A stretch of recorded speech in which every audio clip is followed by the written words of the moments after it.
CTV News with Angela Mackenzie. Good evening. Thank you for joining us. Well, we're going to Game 7. The Montreal Canadiens had the chance to close out the series tonight against the Buffalo Sabres, but lost 8-3 on home ice. And Kelly, the Habs scored 3 in the first, but that's where it ends.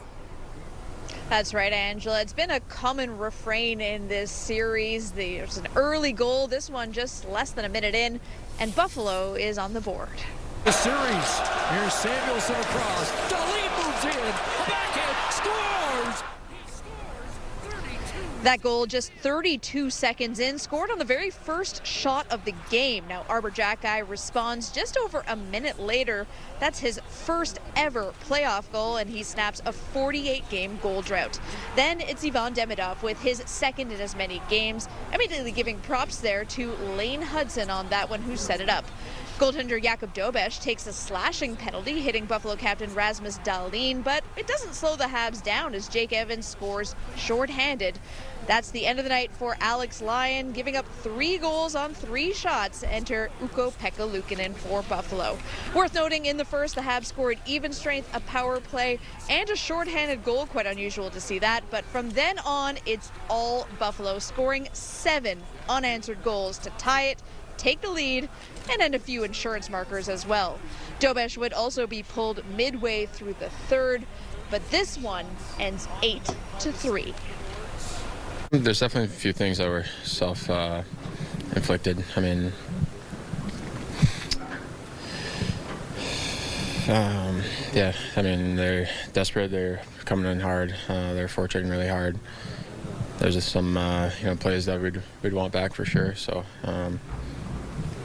yeah, Game 7. So, we've been in that position before. We just got to go out and get one on the road. With such a blowout, fans started leaving the Bell Center a little earlier tonight. But earlier this afternoon, it was quite the scene out here. I mean, it was a Saturday afternoon, the weather was good, and the place was absolutely jam-packed. I actually spoke to a pair of fans who drove in from London, Ontario. They left at 5 in the morning, got here at 11:30 in the morning, only to watch the game outside. They didn't actually have tickets to this one.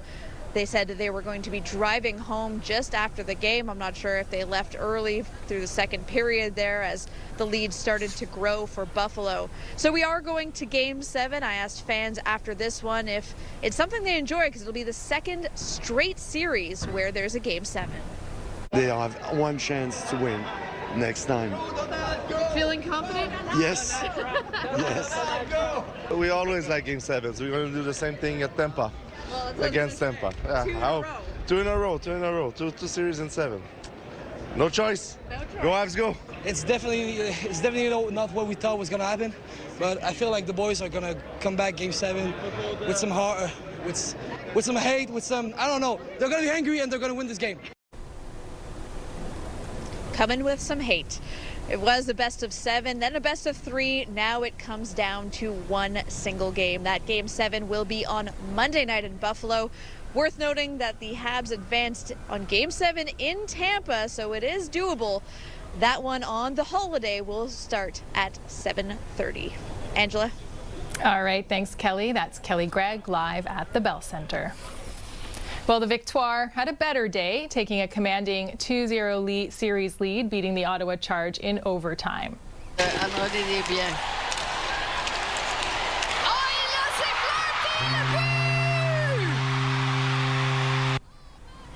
Maggie Flaherty scored the game-winning goal in overtime off a nice setup from captain Marie-Philippe Poulin. The final score was 2-1. It's a best-of-5 series, so the Victoire only need one more to win the PWHL Walter Cup. Game 3 is on Monday night in Ottawa. Well, riders got a free preview of the new branch of the REM. The Lance Allorme line adds 4 new stations. Des Sources, Fairview, Pointe Claire, Kirkland, and Lance Allorme are now connected by over 14 kilometers of elevated track. The commute to downtown will now take 30 minutes or less, depending on where you get on. The official opening is Monday, but this weekend, people using the new stations can ride for free. Amazing, and 8 years of waiting finally over. I basically grew up around here, so I saw for the last 8 years this station slowly getting built, from going to high school, then break, then college. It's like, and then when 2023 came around, like in July, you know, I was excited. I've been waiting it for 8 years. I mean, so I moved to Canada from Hong Kong, and I've been living here in the West Island. I've been waiting for it for 8 whole years, and it's finally here. Premier Christine Frechette is now on her second official visit to France, where she will meet with French President Emmanuel Macron on Monday. She's traveling with Minister of International Relations Christopher Skeet and Minister of Culture Mathieu Lacombe. Frechette will be highlighting Quebec's defense and mineral sectors, hoping to increase exports to France. A 26-year-old man is in hospital after being stabbed in the upper body. It happened early this afternoon on Barry Street near Mount Royal in the Plateau. Montreal police say a fight broke out between the victim and several people. The others fled the scene before officers arrived. Well, a search is underway this weekend in Mont-Tremblant for Liam Toman, a 22-year-old man who was last seen in February of last year. A canine unit and dozens of volunteers are combing new areas in their search, and his family is doing everything in their power to ensure his name and face are out there. Denise Roberts reports. All across Tremblant Village are posters, wristbands and flyers with Liam Toman's name and face. His family are here once again to refresh the search effort. And now we're introducing the blue wristbands. And this is our circle of strength. And the strength comes from all of the community, all of the supporters that have been giving us the strength. That community of support has widened to include friends, strangers, and some very determined canines from Search and Rescue Canada, a volunteer organization that trains dogs in cadaver detection. We can provide you resources that not a lot of people have, so if we can do that and be there for the family, it's just really our goal. The dogs were joined today by more than 90 volunteers, combing a new search area outside the village. But as skilled as these dogs are, there is very little information for them to go on. Liam Toman was last seen on this surveillance footage, leaving a bar at 3:20 a.m. on February 2nd, 2025. He never made it back to his hotel. His wallet was found in a parking lot a month later. Since his disappearance, his family has made the 6-hour trip from Whitby, Ontario to Mont-Tremblant more than 17 times to aid in the search. It hits your heart because you're coming back and you don't want to come, but we're coming for Liam. The family is working closely with SQ investigators, and a $50,000 reward has been set up. The family has also lobbied the town to have more camera surveillance in the village, something they say could have helped them find Liam. There's been some changes in the security protocols and that, new surveillance cameras, everything else, and that's a win for us. Liam's phone was never found, and the family is working with a digital forensic expert to trace it. The ground search will continue tomorrow, and the Tomans say they will continue to return here as long as it takes. Any parent would do whatever they need to do to find their child. And you keep moving because you know you're going to find the answers and you're going to solve this. We know we're going to find Liam. Denise Roberts, CTV News. All this weekend, Quinn Farm is hosting a celebration of life for the patriarch Elwood Quinn, who died in January at the age of 78. Quinn was a passionate farmer who cared deeply for the land and loved sharing his knowledge. His farm, well known for its apple orchard, pumpkin patch, and animals, has attracted visitors of all ages for generations. Christine Long reports. Elwood Quinn. He loved his farm and his animals. Sharing his knowledge was his purpose and brought in lots of visitors.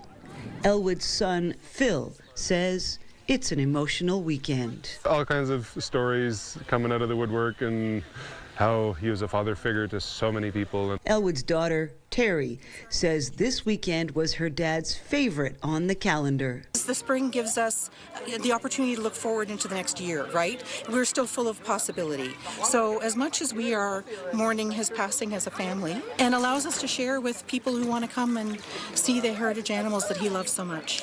Pam Heath was wearing a memento, an ear tag from one of Elwood's cattle from years ago.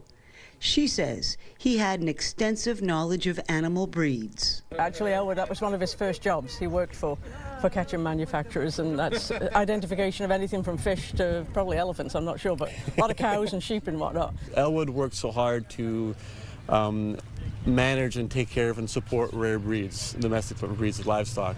Grandson Keith learned a strong work ethic from the patriarch. He was always the guy doing chores in the barn. He took care of all the animals. So he did have this well-earned reputation for being gruff. Apparently, Elwood didn't suffer fools nor bureaucrats. But former employee Nancy LeBlanc says if you were neither, he was charming. It was a lot of fun, actually. I really enjoyed Elwood because he's so kind and so warm. Phil says his dad would approve of this gathering in his name. Real happy to share the place with everyone and have everyone enjoy the beautiful weather this weekend. There's that many people that valued him that much that they'd come out and pay tribute to him. The family invites everyone to Quinn Farm on Sunday to remember the man who started it all. Christine Long, CTV News. Coming up, protecting yourself from ticks when spending time outside. It's that time of year when tick activity starts surging, and with that comes an increased risk of Lyme disease. With me now is Jade Savage, an entomologist and Bishop's University and a leading Canadian researcher on ticks. Thank you for joining us. My pleasure. So I know Lyme disease can be very debilitating. It's something we want to avoid. But where exactly are you at risk of running into ticks in Quebec? Well, in more and more places. And so the black-legged tick has really expanded its range in recent years. So it's no longer just the Montérégie or the Estrie region. So this year, for example, on the e-tick platform where we track where people submit ticks in the province of Quebec, the highest counts are in the greater Montreal area. So you can encounter ticks in parks, in your backyard garden, everywhere where there's a little bit of vegetation, trees, borders, a little bit of shade. Most of these habitats now are great for ticks, and especially if you're aware of deer in the area, then the probabilities of encountering ticks are even higher. Right, and we know, Boucherville on the east end of the island, we do see a lot of deer. This time of year, nymphs are a big concern as well. What are they exactly? So nymphs are sort of a smaller version of what most people are used to think about when we see pictures of ticks. And that is a major issue because both the nymphs and the adults are capable of transmitting the bacterium that causes Lyme disease. The issue is that the nymphs are very, very small and they tend to go unnoticed. So when an adult, which is almost as big as a sesame seed, starts feeding on you, and it will remain attached for several days, the odds are you will notice it because eventually it will be as big as a pea. The nymphs are as big as a poppy seed, very small. Even after they've been feeding for a few days, you might still not even notice them. And that is where the danger lies, because if you remove a tick quickly within 24 hours of attachment, the probabilities of contracting Lyme disease are very low. And so removing a tick quickly is key in preventing an infection. However, the nymphs are so small that often that is a stage that people won't notice. So what can people do to protect themselves from a tick at either stage of life? And what should they do if they're bit by a tick, if they find one on them? Okay, so so protection is very much personal protection. So, wearing your shoes and your socks on top of your pants, not pretty, but very efficient. You can use repellents. So DEET-based repellents, which work also for mosquitoes, are actually quite effective for ticks. So that is really good. You can also make sure that at the end of a day where you might have been exposed, you do a full tick check, meaning that you look yourself over, including the nooks and crannies, to make sure that there are no ticks attached that were not there in the morning. If you do find one there, unfortunately, then you have the first thing is to remove it. You remove the tick, then if possible, you take a picture, and if you submit it to the e-tick platform, so the website or the app, a member of my site, a member of my team will give you an answer as to what is this tick and what resources you should pursue in the province of Quebec. So what to do, is the tick you've encountered a problem? So we will provide that answer entirely free within 1 to 2 business days. And so that will give you very clear instructions following a tick bite. And people can find that platform by Googling e-tick. Absolutely, e-tick, or on the we have our app is both available in the Android and the Apple Store. So in your research, Jad, are you seeing tick populations growing in Quebec? Yes. So every year we are seeing more. Keep in mind that there are several species of ticks in the province and that things are cyclic. However, we are very much, the black-legged tick in the province of Quebec is definitely the most abundant. Year after year, it's about 60 to 80% of the ticks that people or their pets will encounter. So it is quite prominent. Its distribution has also expanded towards the north, towards the east. So it moves now almost up to Quebec City, further north than Montreal. And so it has really expanded its range. And where it was already present the last few years, it also tends to be more abundant. And so we are really seeing a rapid change in both the distribution and the abundance of that species. All right, Jade Savage, thank you so much for your time today. My pleasure. Have a good day. CF Montreal fans were disappointed today after the team lost to the Chicago Fire at Stade Saputo. Philip Zinkernagel and Hugo Kuipers scored for Chicago. The final score was 2-0, ending Montreal's 5-game winning run. Montreal visits DC United next Saturday. The Roses FC had to settle for a draw today with the Calgary Wild. Lisa Perchiski scored the first goal for the Roses 24 minutes in.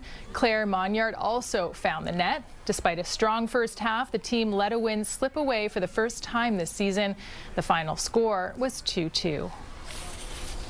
Well, after being in operation for almost 4 decades, the Olympic Stadium's funicular is being replaced. The new piece of equipment has arrived and is being installed. The funicular has a partial glass floor and will take people to the observatory. The roof of the tower will also be accessible for the first time.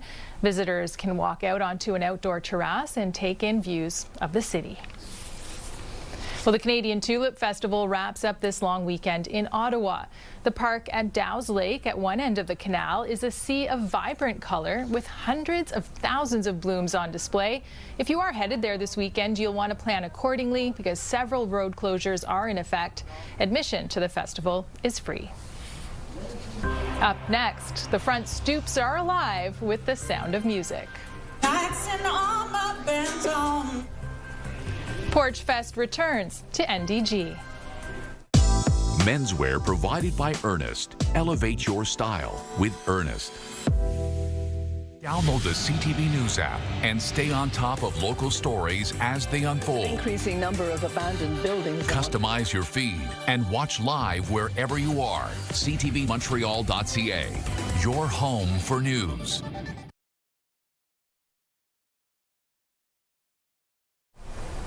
NDG Porchfest is back this weekend. You said that you wanted love, love so rare and true. I said that I didn't know. You said I know you. I drank it down whole. River of love.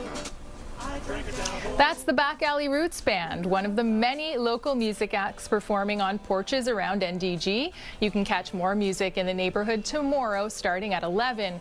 For all the full schedule, head to porchfestndg.com. Weather brought to you by Gratian Scaff's 50th anniversary gift event. Get a complete second pair and sunglasses as a gift. Taking a look at the forecast, it's currently 18 degrees in Montreal. Light rain tapering throughout the evening and partly cloudy overnight. Tomorrow's shaping up to be a mostly sunny day, a high of 22 in the afternoon. And then the rest of the week is looking like a mix of sun and clouds. Temperatures could get up to 28 on Tuesday. Well, that's it for us. For the latest news, you can listen to Weekends with Joanne Rackus tomorrow morning at 6 on CJD 800 or head to ctvnewsmontreal.ca. Have a good night, everyone. Take care.